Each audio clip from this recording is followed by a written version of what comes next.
Boa noite a todos. Hoje, 13 de novembro de 2018, nós estamos reunidos para estudarmos a obra No Mundo Maior e hoje é o nosso estudo de número 65. Nossa irmã Maria Luísa irá fazer uma retrospectiva do nosso capítulo. Rogamos sempre que o nosso Senhor Jesus e que os nossos amigos espirituais possam nos guiar, nos inspirando. Nós estamos vendo aqui a história da Antonina. Estava pensando em se matar porque ela namorava uma determinada pessoa, o Gustavo, e ele, depois que se formou, simplesmente disse que não gostava dela, que ia casar com uma moça rica, que não tinha as mãos cheias de calo. E ela então fica arrasada com aquilo e resolve se matar. O Calderaro leva em desdobramento durante o sono e ela então vê a mãe conversa com ela e vem esse amigo também, o Márcio, e começa a falar algumas coisas para ela. E entre outras coisas ele diz: você se sente desprezada, se sente abandonada porque você queria ter uma família só sua. Você se esquece dos filhos deserdados aí, dos órfãos, que você poderia muito bem cuidar, que você poderia abraçar, não é? Então ele fala uma série de coisas para ela e diz inclusive o seguinte, que quando não se tem a satisfação de ter filhos, é porque muitas vezes somos direcionadas para patrimônios mais altos. E ele diz para ela: se você ama tanto esse homem, né, se você o ama, por que você quer premiá-lo com o seu suicídio? Você se esquece que ele também vai ficar velho. Isso se ele não morrer agora, ainda novo. Então procura realmente te realizar através de órfãos, através de crianças que precisam de um abraço. Não seja egoísta de querer só filhos seus. E ela então se compromete e diz: eu realmente a partir de hoje eu me comprometo a mudar de atitude. E ficamos exatamente aí. Meus amigos, nós estamos vivendo em um planeta, nosso planeta Terra, nós temos guerra, presídios, crianças sendo maltratadas, idosos abandonados. Nossa política é um caos, não só do nosso país, mas de vários países. Então nós vamos percebendo que existe uma multidão de dificuldades no planeta. A quantidade de pessoas em hospitais, sem uma estrutura, médicos às vezes operando sem a mínima condição, faltando material básico para um processo cirúrgico. Então nós começamos assim, à medida que nós vamos amadurecendo psicologicamente, espiritualmente, nós vamos amadurecendo, nos tornando pessoas mais adultas, a gente começa a pensar mais de forma coletiva. E nós começamos a sair do nosso mundinho e passamos a entrar no mundo de cada ser humano. Assim, olha, já tem tanto trabalho, eu vou contribuir não dando mais trabalho ainda. É mais ou menos isso, sabe? Já que eu não posso ajudar, então eu não vou atrapalhar. Então o que acontece? Nós vamos observando, por exemplo, o caso da Antonina. Estava acertando em tudo, fazendo tudo direitinho. Apareceu um fofo na vida dela e começou a idealizar um casamento. O fofo, em determinado momento, mostrando o seu caráter, pulou do barco, não foi até o fim com o trato que tinha feito e ainda tratou muito mal. Chamou ela de velha, disse que queria alguém de outro nível e não uma operária. E ela pegou todo esse material, podendo utilizar todo esse material para que ela pudesse entender com quem ela iria se casar. Ela disse: que bom que eu já estou vendo aqui e ia tocar a vida dela. Não, sabe o que ela fez? Entrou no processo de entristecimento ao ponto de querer tirar a própria vida. Aí aciona quem? Aciona um Calderaro, aciona o Márcio, aciona a mãe. Tudo porque eu não tenho maturidade para lidar com o não da vida. Então, se nós não podemos ajudar o universo, ajudar o nosso planeta, que pelo menos a gente tenha um bom senso de não dar trabalho. E não dar trabalho é faz a tua parte. Então, como que eu posso chegar ao ponto, ao nível de querer tirar a minha vida por causa de um ser humano? E se nós formos observar as nossas encrencas, as nossas dificuldades, as nossas mazelas, aquela que a gente chora no fundo da cama, quase sempre por causa de outro ser humano. É um fofo, é uma fofa, às vezes um filho, uma filha. São pessoas. Então eu tenho que entender, se eu estou passando por isso, tem um propósito. Então qual o propósito? Não estava na programação da Antonina casar. Não estava na programação espiritual dela ela ter filhos. Não estava. A programação dela disse, olha, eu vou te chamar para uma lição maior, para uma maturidade maior. É hora de você crescer. Você não vai continuar brincando de casinha. Você vai aprender agora a amar o filho da humanidade. Você vai aprender agora, porque amar teu filho é um processo quase que instintivo. É o próprio instinto da maternidade. Você teve se sentindo dever de amar, de cuidar, até porque você diz, é meu filho. Mas você amar aquele que você não pariu, e a única forma de eu fazer esse processo de eu desenvolver-me espiritualmente é amando. Quando você fala em crescer espiritualmente é amor. Amar, amar. E olha, o amor maduro é aquele que eu amo sem nada esperar. É aquele que eu faço tolerando pessoas muito difíceis. Porque eu estou evoluindo convivendo com pessoas. Porque pessoas exigem de mim. Então, às vezes, a gente se isola da sociedade, querendo fugir de problema. Mas se não for com problema, a gente não cresce. É um filho difícil, é um marido difícil, é uma irmã difícil, é uma irmã difícil, é um irmão difícil, é um pai difícil, uma mãe difícil. É difícil, mas essas pessoas são o meu professor. E eles são o meu instrumento e não foi acaso que eu fui parar com eles. Se esse filho é torto, me dá problema, eu falhei na educação. E hoje eu estou colhendo na terra a minha falha. Porque nem sempre são coisas do passado. Às vezes são encrencas dessas que nós falhamos a nível de relacionamento. Então aqui ela está lidando com uma situação. A primeira coisa é a rebeldia. Se não for do meu jeito, eu me mato. Se não for para casar, eu me mato. Se não for para casar, eu me mato. E vai se matar. Se não fosse essa intercessão, agora, essa intercessão aqui é porque ela é uma pessoa boa, abestalhada, mas boa. Entendeu? Já fez o bem, se renunciou uma vida inteira por conta da família, por conta da irmã, cuida dos sobrinhos, mas ela não está conseguindo lidar com isso. Então, meus irmãos, se nós estamos passando por dificuldades no nosso dia a dia, a nível de relacionamento, seja lá o que for, maturidade, é hora de crescer. Não vamos dar trabalho para a espiritualidade. Vamos ver o que eu tenho que aprender com isso. Qual é a lição que eu tenho que tirar disso? E não ficarmos nessa situação de chorar, de berrar, de ir para esse fundo da cama. Se nós soubéssemos o que nós fazemos com o nosso corpo, com cada chilique que a gente dá, depois estoura uma patologia, a gente não sabe por quê. Entendeu? Então, o caso da Antonina, que é um caso bem simplório, assim, o André colocou, nem parece que tem muito conteúdo. Mas isso daqui ele está tratando a nossa realidade, que até hoje ainda é essa realidade, entendeu? Pessoas sofrendo, se desesperando, acabou a vida. E olha, gente, o Deus que tu idolatra é o Deus que tu serve. Às vezes a gente idolatra pessoas. Então, eu não sei viver sem Deus, eu não sei viver sem o Cristo. Mas e dizer que eu não sei viver se não for com determinada pessoa, isso é idolatria. É bom viver contigo, mas tu for embora, eu vou viver do mesmo jeito, não tenho nem dúvida disso. A porta é serventia da casa. Tchau. Mas eu perder a minha paz, eu perder o meu equilíbrio, eu perder a minha lucidez. E as pessoas, nós temos que ter essa informação. Ninguém vai ficar eternamente ao nosso lado. Todo mundo um dia vai partir. Se não for pela separação, seja lá o que for, é pela morte. E quando a gente fala eternamente, só fica eternamente junto aqueles verdadeiros amores. Quantos de nós temos famílias, mas que não são nossas famílias espirituais? Por isso é que Jesus diz, todo aquele que abandonar pai, mãe, esposa, esposo, irmãos em meu nome. O que ele está querendo dizer isso? Quando ele fala pai, mãe, irmãos, esposo, esposa, ele está falando que é pai mesmo, mãe mesmo, irmão mesmo, esposo. Ou seja, grupo de afinidade. Você larga todo esse grupo no mundo espiritual e reencarna no meio que tu não tem a mínima afinidade. Por amor ao Cristo. Isso é abandonar pai e mãe. Ele está falando de uma forma horizontal, ele está falando de uma forma vertical. Você vê aqui a nossa Antonina. Quem é a alma do coração dela? E ficou no mundo espiritual. Esse vazio que ela sente, essa vontade de encontrar, é ela procurando Márcio. É saudade de Márcio, só que ela está projetando isso no primeiro capeta que aparece na frente dela. E ela deixou Márcio, ela teve que deixar para vir. Então deixou o esposo. Então, meus irmãos, relacionamento não tem agonia, não fica apressado. Se não for nessa, é na outra. Ou então está no mundo espiritual e te acalma, que tem casamento no mundo espiritual. Se não for aqui, vai ser lá. Mas verifica qual foi o chamado que Deus está fazendo para ti, aonde Ele quer que você aprenda. Nem todos os casamentos são programados no mundo espiritual, viu?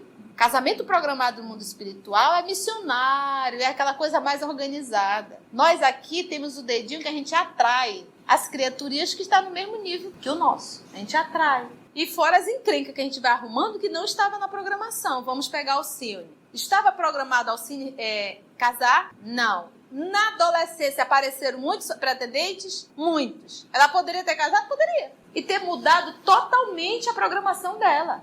Se ela quisesse atender a sua ansiedade de juventude, todas as coleguinhas estavam tudo casando, mas ela também vai casar. E ia se enrolar toda. Então não pensa que está tudo programado. E às vezes a gente na agonia vai colocando os pés pelas mãos. Eu digo que parece que está no meio do Rio Negro. Primeira boia que aparece é essa. E segura e depois fica chorando, espitando. Melhor só do que mal acompanhado.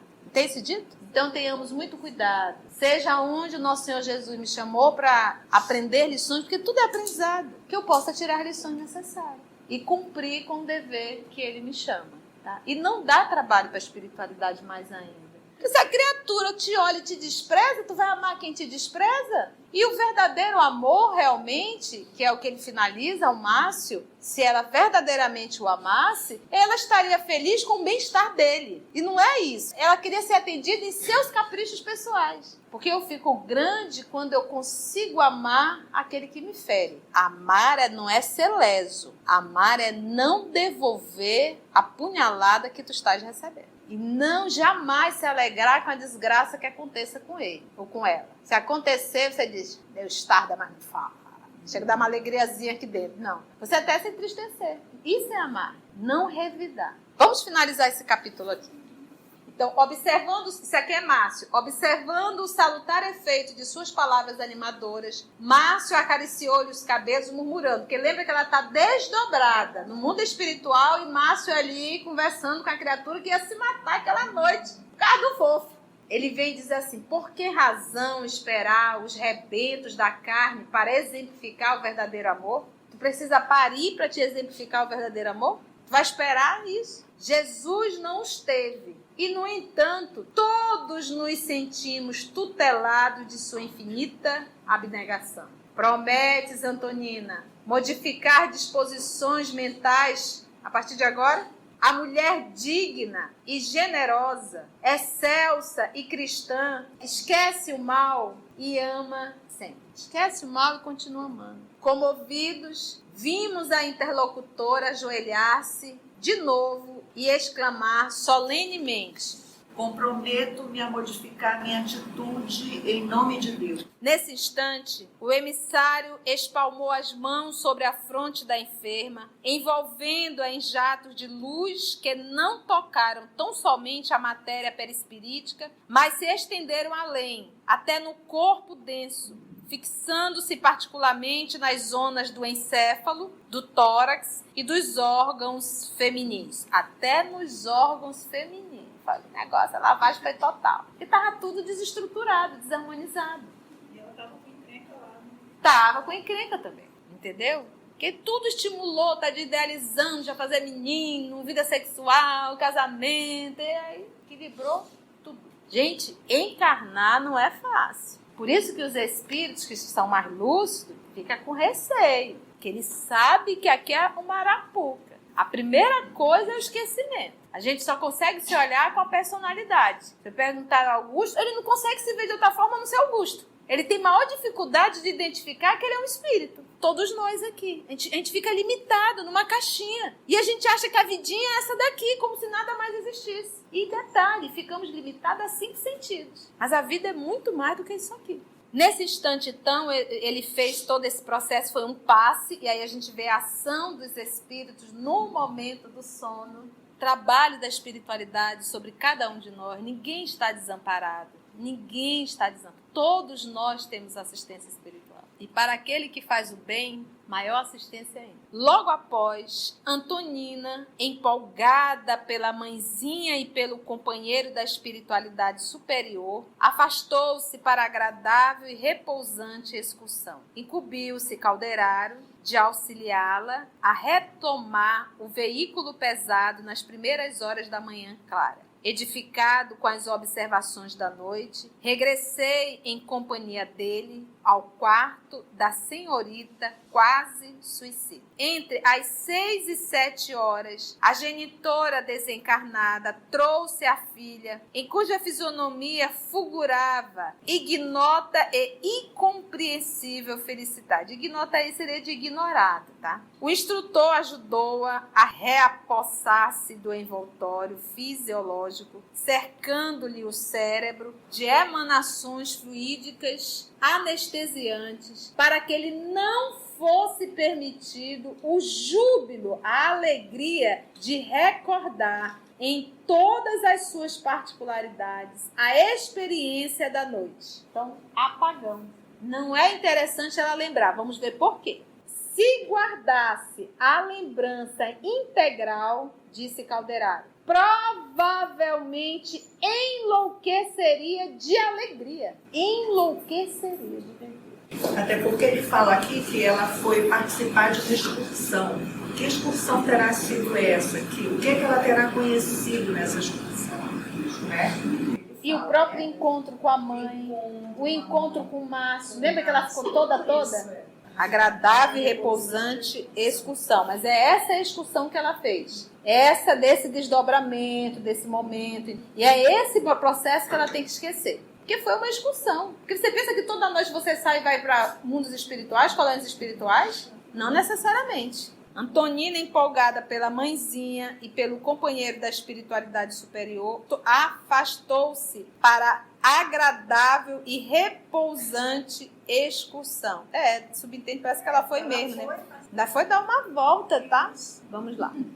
Provavelmente enlouqueceria de ventura. Então, desta forma, as alegrias por ela intensamente vividas seriam arquivadas em seu organismo sob forma de forças novas, estímulos desconhecidos, coragem e satisfação de procedência ignorada. Ou seja, não existe nada melhor do que férias para esquecer o suicídio, né? Um processo de depressão. Então, ela foi levada para uma viagem. Ela primeiro conversou com a mãe, conversou com o amor querido. Subentende que ela foi levada para acompanhar outros lugares de ventura e voltou refeita. Vai lembrar? Não, mas ela vai trazer o principal. O que é? O sentimento e a emoção. Ela está renovada. Sob forma de forças novas, estímulos desconhecidos, coragem e satisfação de procedência que ela não sabe nem dizer. Ela contou toda, olá, bom dia, que borboleta linda. Ela não sabe por quê. Já aconteceu com vocês alguma vez?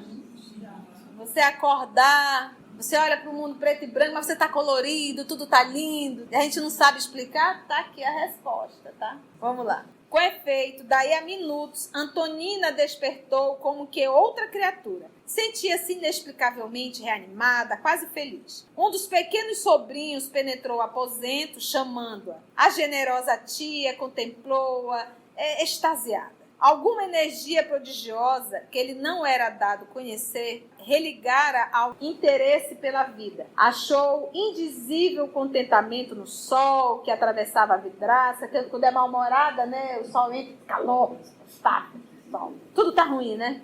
Bendizia o quarto humilde onde lutava para atender aos desígnios de Deus e sorria-se de haver, na véspera, pensado em fugir sem razão ao aprendizado do mundo. Não fora aquinhoada pela providência com maravilhoso número de bênçãos, contemplou a encantadora criança, pobremente vestida, a solicitar-lhe a companhia para descerem ao pequeno jardim onde flores novas desabrocharam. Que importa insignificante malogro do coração diante dos trabalhos sublimes que poderia executar na sua posição de mulher sadia e jovem? Os filhinhos da irmã não lhe pertenciam igualmente? Não seria mais nobre viver para ser útil, esperando sempre da inesgotável misericórdia? Olha, ela lembrou de tudinho, tá vendo? Ela não sabe de onde veio, mas o que disseram ficou nela. O principal ficou. E aí tem um garotinho, titia Antonina, vamos ver a roseira nova? Gritava o trêfego menino de 5 anos em alegre invite à vida. Observando-lhe a restauração das forças, vimos-la sinceramente rejubilados, levantar-se a responder sorrindo. Espera, já vou, meu filho. Então, olha, uma lição singela, mas uma dica forte. Passamos por decepções, tire as lições e continue a vida. Se não teve nessa encarnação a oportunidade de ter um lar, tire as lições e vá ser mãe e pai de tantos corações que estão por aí. Ou seja, trabalho sempre tem, amor também. Só nos falta boa vontade para isso. Então agradecemos ao nosso Senhor Jesus por mais uma oportunidade de estudo e até o nosso próximo encontro, iniciando agora um novo capítulo. Grande abraço.